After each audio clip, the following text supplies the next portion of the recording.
Okay, here we go. Thank you for the invitation to speak at such an illustrious and well-informed gathering. As regulars at these series of seminars will know, the standard has been set very high by previous presenters. For me, as for many others, this online format is a novelty, and as this is my first seminar in over a decade, I might be a bit rusty. However, I will do my best. At the end, I'll be only too happy to get your input and to try and answer any questions you might have. If anyone's interested, I can send you a copy of the text. My topic today is Malawi's Muslim communities in the era of multi-party democracy. I'm very happy to get the chance to talk about this, as I've been updating my research on it for the final 4 chapters of a textbook soon to be published by Mzuni Press called An Introduction to Islam for Malawi. What I've written as these chapters is very much an overview of the history of Muslim communities in Malawi, and my presentation today is a summary of the last part of this overview. Consequently, it's inevitable that there will be overgeneralizations and omissions of important issues. Nevertheless, I hope you'll find it worthwhile. Though there has been some valuable research done on some aspects of this subject, as far as I know, no one has published any attempt to tell the sweep of the story up to the present day. Before going on to talk about Muslim communities in the multi-party era, I think it's important to recognise the extent of developments that took place among them during the reign of President Banda. It can be argued, indeed, that it was he who was responsible for one of the most significant of these developments when, from the very start of his rule, he made it a policy to promote education in Malawi's predominantly Muslim areas. In colonial times, though Muslim communities had a long tradition of madrasa education, the rejection of Western education, which was provided overwhelmingly by the missions, meant that they had generally been excluded from salaried and higher status jobs in the colonial economy. What the Prime Minister, as he was then, did was to put an end to what he called the marriage between religion and education, and to move control of the curriculum and school entry to his government's Ministry of Education. He also frequently exhorted Muslim parents and guardians to send their children to school. Now, change came only slowly, but gradually more Muslim children, mostly boys, began to go through the school system, and some of them eventually onto tertiary education. The 1970s saw an Islamic revival worldwide, and this first group of Western-educated Malawian Muslims became part of this movement. With access to Islamic literature and eventually to international conferences, these young men became aware of mainstream Islamic ideas and practices, and they realized that these were different in some respects from the form of Islam that had evolved in Malawi. So, within the ranks of the Muslim Association of Malawi, they cooperated with Asian Muslims within Malawi, Arabs from the Middle East, and personnel from Sudan, who between them provided finance, expertise, and teaching personnel. The broad aims of this coalition were twofold. First, to increase and inform Malawian Muslims' knowledge of what they believed was proper Islam, and secondly, to get for a large number of Muslim children the sort of education that would bring them in from the social and economic margins of Malawian society. By the 1980s, the results of this Islamic revival in Malawi were becoming increasingly visible. Those of us who are old enough will remember the sprouting up of new, well-built mosques, often built very conspicuously by the side of main roads, and the classrooms built next to them to house the madrasa classes. There was the establishment of Islamic colleges like the Blantyre Islamic Mission, which offered Western education and Islamic studies, as well as in-service courses for madrasa teachers. Many more Muslim children were given bursaries to both government and church schools. Secondary schools and institutions for tertiary education had branches of the Muslim Students Association, which helped Muslims to keep their identity in an environment which was still predominantly Christian. And all this happened in the time of President Banda. Moving on to the era of multi-party democracy, and starting with the time when Bakiri Muluzi held the presidency, as many here will remember, the Muslim leadership was heavily involved in the process that brought this era into being. The Muslim Association of Malawi, along with most of the churches and much of civil society, were quick to support the Catholic bishops and their Lenten epistle. The Muslim leadership also participated in the Public Affairs Committee, which played such a big part in ensuring that the subsequent referendum took place in 1993. In the elections that followed in 1994, despite some of their opponents suggesting that a vote for the UDF, led by Bakiri Muluzi, himself a Muslim, would carry the danger of Malawi becoming Islamized, the party gained sufficient support from Muslims and non-Muslims alike to carry the day at the polls. Consequently, Malawi's second president was sworn in on the Quran. Democratization, which brought an end to the fear-induced conformity that characterized President Banda's one-party rule, came along with a new emphasis on freedom of speech and civil liberties. This had the effect that all groups in society were freer to express their identities, their ambitions, and their claims. Like others, Muslim individuals and organizations took advantage of this new liberty. For one thing, the wearing of hijab became much more common with Muslim women. The more traditional Muslims, who had not bought into many of the reforms of Islam promoted in the Islamic Revival I've just described, they set up their own Qadriya Muslim Association of Malawi, something that would have probably been frowned on by the previous government for causing confusion. In 1995, the Muslim Association of Malawi set up the Halal Department, and in 1999, the Islamic Information Bureau. In 2001, Radio Islam was established. In addition, under the Muluzi government, Muslims were given more recognition. While Christians still predominated, an increasing number of top posts were given to Muslims in cabinet, parliament, the legal system, the diplomatic corps, and the security services. Eid al-Fitr was recognized as a national holiday.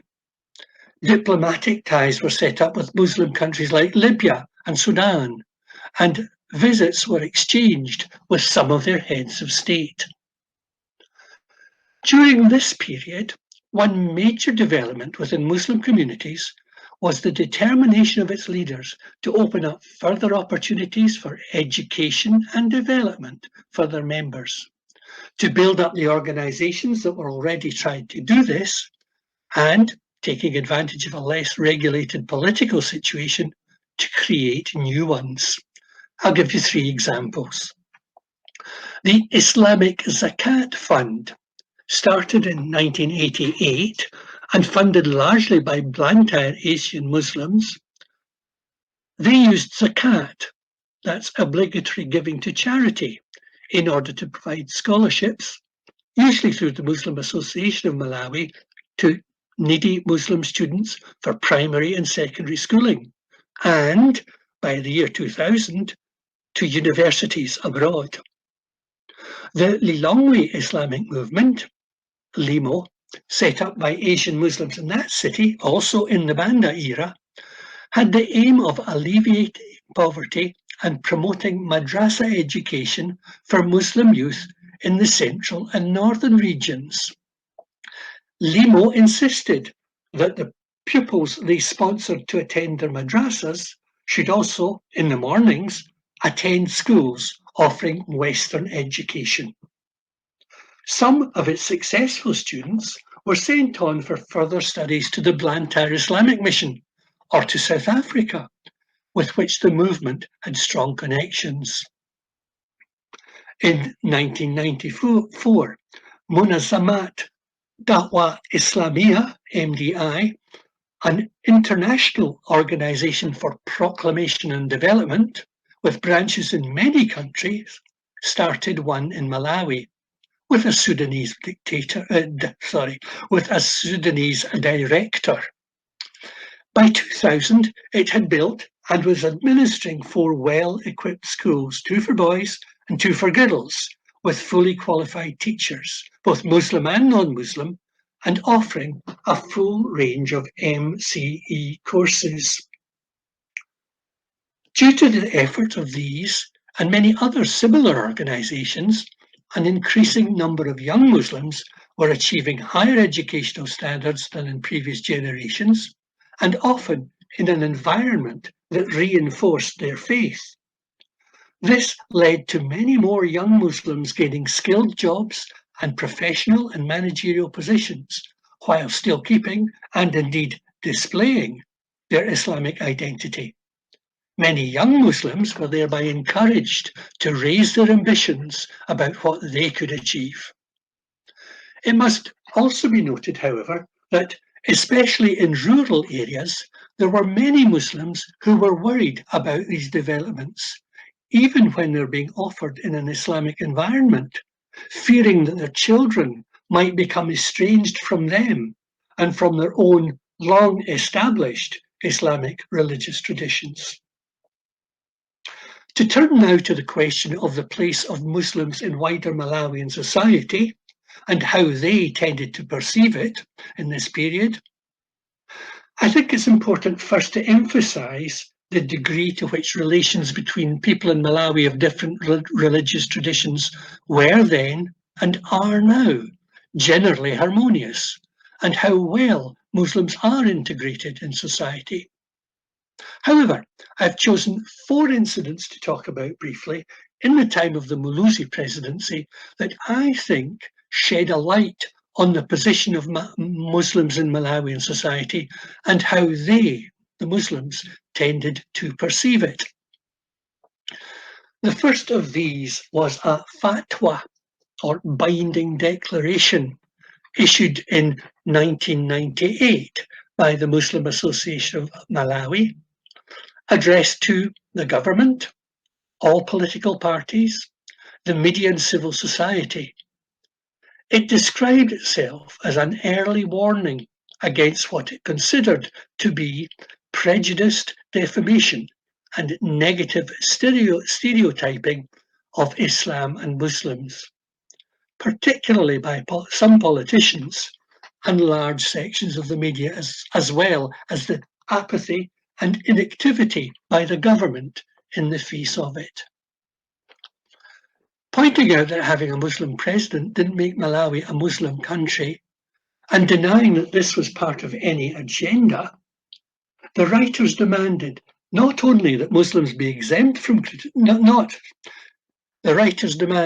not that Muslims be exempt from criticism, but rather they should be treated fairly. The fatwa asked specifically that the government give protection against claims that Muslims are trying to Islamize Malawi, that politicians should not use them as a political punch bag or treat them as second-class citizens in their own country, and that the media should avoid identifying Islam with terrorism and fundamentalism. It also appealed to all in society to think of themselves first as Malawians and then as members of their faith community. The second incident concerns the 1999 election and its aftermath. Despite the plea in the fatwa in the previous year, the election campaign again politicised Islam, when opponents of the UDF claimed that the president had used foreign money to further an Islamist agenda. What was different from 1994 was that in the aftermath of the president's re-election, there was a series of attacks on people and property in the northern region. Now, though hostility was directed against the UDF, it was actually Muslims who bore the brunt of it. Mosques were burnt or damaged, and people forced to leave the region. The national Muslim leadership damped down any threat of violent reaction, but what many Muslims perceived as the lack of protection from the police and the lukewarm condemnation of the violence that came from church leaders added to their perception of a widespread hostility to Muslims and their vulnerability to it. The third incident concerned the attempt by the Ministry of Education in 2012 to replace the Bible knowledge syllabus with moral and religious education, which had elements of all three of Malawi's religious traditions. The process of developing the syllabus, in which Professor Musapoli, Dr. Isabel Peary and I were all involved, had started back in the Banda era and had gone through the regular channels.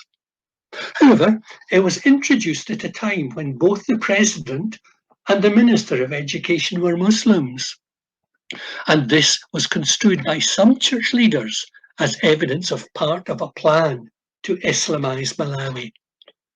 They lobbied so hard against the introduction of the new syllabus that the President decided to suspend its implementation. Muslims, however, had generally welcomed the change as giving their religion a place in the secondary syllabus, and when its suspension was announced, some of them were ready to take to the streets in protest. Eventually, a compromise was reached, whereby schools were allowed to decide which syllabus they would offer. However, this incident reinforced the belief amongst many Muslims that the Christian establishment would lose no opportunity to keep their religion marginalized. The fourth of these incidents had a global dimension. In 2000, as part of their so-called war on terror, the United States persuaded the Malawi government to arrest 5 foreign nationals on the grounds, which later proved baseless, that they were members of Al-Qaeda. Despite a court injunction, they were illegally extradited and ended up in Zimbabwe, with President Muluzi seemingly powerless to stop it. The reaction of some Muslims, especially the Qadiriya, involved a degree of violence, with attacks on some churches, but with also the UDF and MAM buildings being targets. Now, while many Muslims were ready to see all this as confirmation that Islam was inherently a violent religion, many Muslims perceived the incident as evidence of the hostility of America and the Western world to Muslims everywhere. To sum up the position of Malawi's Muslim communities in the Muluzi era, while they were generally proud of their nation having one of their own as president, they were also a bit cautious about it.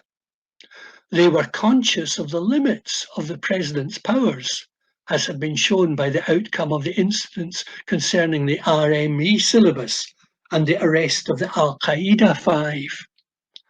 As the fatwa and the attacks in the north following the 1999 election illustrate, at times many Muslims felt vulnerable in the face of hostility from sections of Malawi society and the readiness of some non-Muslims to politicize their religion. There was also an awareness that there would come a time when there wouldn't be a Muslim president. Moving on to when this did happen. In 2004, President Muluzi very reluctantly left office. His hand-picked successor was a Christian who had a Muslim vice president and claimed to have more Muslims in his cabinet than his predecessor had had. Indeed, all four presidents since President Muluzi have been careful to woo and not alienate Muslim support. All of them have either had Muslims as vice presidents or significant numbers of Muslims in their cabinets. They have made it a practice to congratulate the Muslim community on the Eids and frequently to attend or be represented at Muslim celebrations. In return, the leadership of the main Muslim organizations make it clear that they support the government of the day and that they wish to work with it to promote the peace and well-being of the nation. Though individuals can and do sometimes express support for one party or another, the organisation to which they belong generally make it clear that they're speaking in an individual capacity when they do this. One major feature of this period has once again been the progress that Muslim organisations have made in promoting the education of young people, and especially of girls, and with an emphasis on development. Existing organisations have increased their activity and have been joined by new ones. The support for this comes both from within Malawi and abroad, and shows some of the cooperation that exists between Malawian and Asian Muslims, and the links that both of these groups have with the wider Muslim world. A good illustration of all this comes again from the activities of the Islamic Zakat Fund. In 2008, with financial assistance from the Islamic Development Bank, it set up the Maoni Vocational Centre to provide apprenticeships in different technical trades. This centre has the stated aim of making young Muslims self-reliant, able to support their communities and families, and to add to the pool of the nation's much-needed skilled labour. The costs of the centre are met not only by locally raised zakat, but also through contributions from abroad, principally the UK-based Islamic Relief Fund. The IZF has continued to expand its support for secondary school pupils and also students at colleges and universities in Malawi, as well as universities abroad, especially in Tanzania, Uganda, and Sudan. By 2018, cooperating with the Muslim Association of Malawi and other partners, the fund claims to have provided or found support for 17,000 secondary pupils and 2,000 students in tertiary education since it started. As I said earlier, Muslims in Malawi are well integrated into Malawian society. As you know, many extended families contain both Muslims and non-Muslims. People share villages and towns, workplaces and political parties harmoniously, and mourn and often celebrate together. Freedom of worship is fundamental to the nation's constitution and is unchallenged in practice. Nevertheless, in this period, Muslims have made attempts to ensure that they have a political and social environment that gives them space to express and uphold their Islamic identity, customs, and values. This is especially strong in districts like Mangochi and Machinga, where Muslims are actually in the majority. One example of this has been efforts to secure for Muslim women the right to wear hijab in the form of a headscarf in every situation. This right was granted to nurses in 2012. In 2017, the Muslim Association of Malawi pursued a court case which resulted in Muslim women being given the right not to have to remove their headscarves for driving licence photographs. In 2019, this provision was extended to passport photographs. The question of whether Muslim girls should have the right to wear hijab in all schools has been a source of contention. This has been the case particularly in Mangochi and Machinga, where many Muslim girls attend schools run by Christian churches.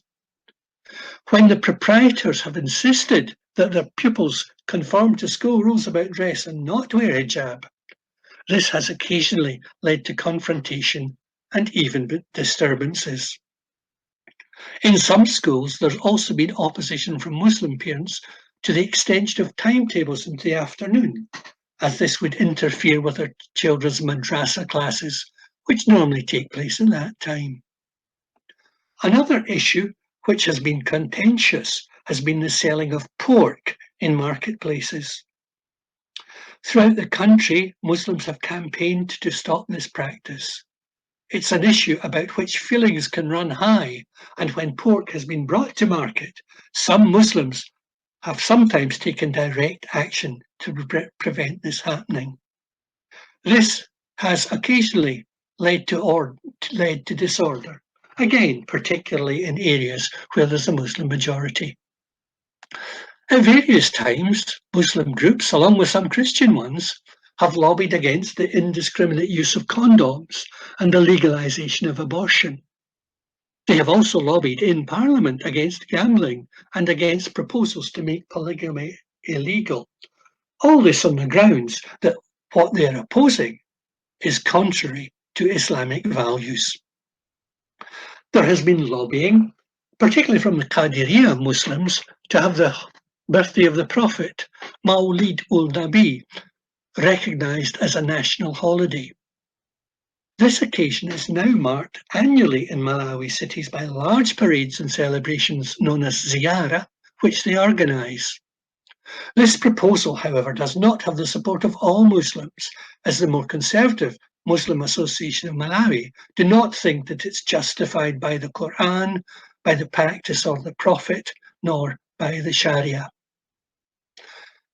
Related to Muslims' desire for them and their religion to be given full recognition in the life of the nation is the refusal of many of them to accept the results of the national censuses about the proportion of Muslims in the population. Though the 2018 census put this at 13.8, the Muslim Association of Malawi claims that its own figures show the proportion is much higher at around 30 to 35%. In order to ensure that their concerns and the part that Muslims play in the life of the nation are all well reported and appreciated, Muslim organisations and individuals make good use of the media. Radio Islam continues as a broadcaster with high professional standards, and along with the Islamic Information Bureau's website Malawi's Muslims, it provides coverage of religious matters, education, development, politics, health, agriculture, and other general news. Between these two outlets and the coverage provided by other national media outlets, Muslims and issues that concern them are highly visible. Many of the news items concern the charitable contributions that Muslim individuals and organisations make, often for the benefit of the wider community, in terms of famine and disaster relief, support for patients in health centres, as well as for educational and developmental causes.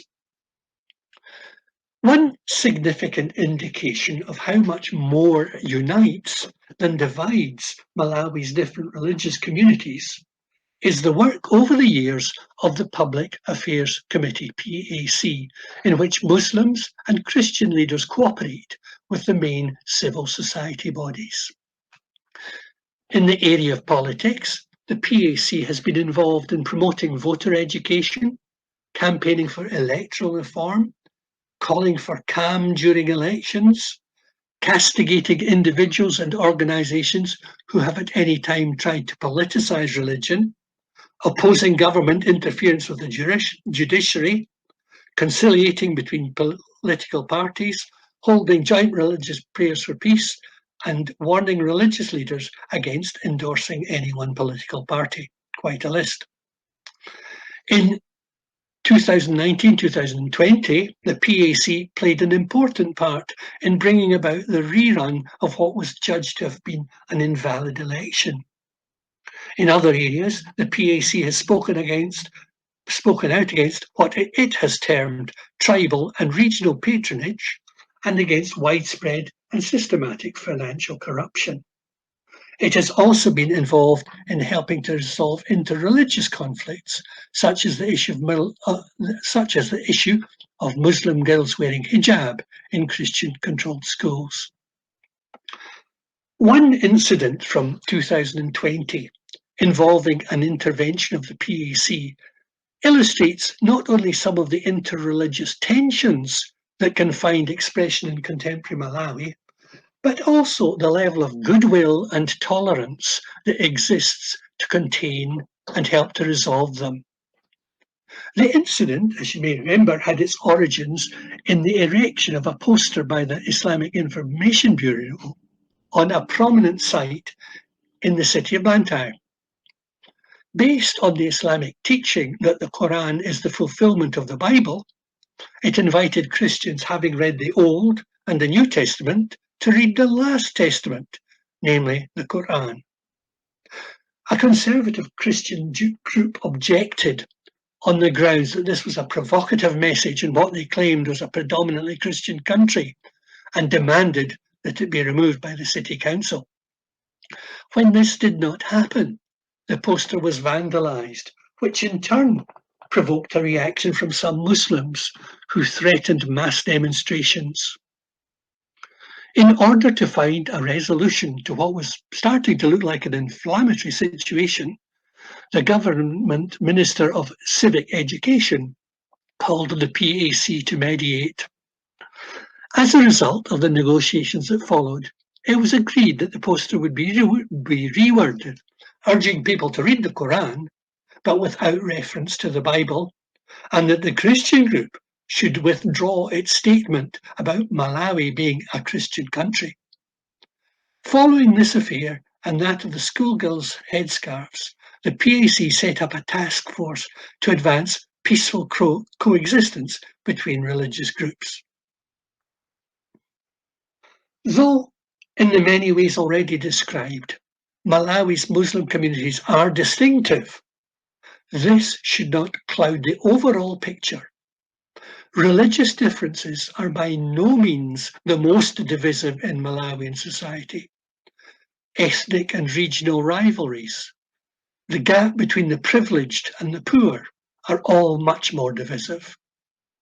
All Malawians together face the same challenges of poverty, corruption, donor dependency, pandemics, health and education services under strain, overpopulation, land degradation and lack of food security. They share these problems. All Malawians also share the same efforts to develop the country's human and natural resources, with the hope that the nation can be peaceful, equitable, and prosperous. I would say that the evidence is overwhelming that Malawi's Muslims are playing a full part in trying to bring this about. Thank you.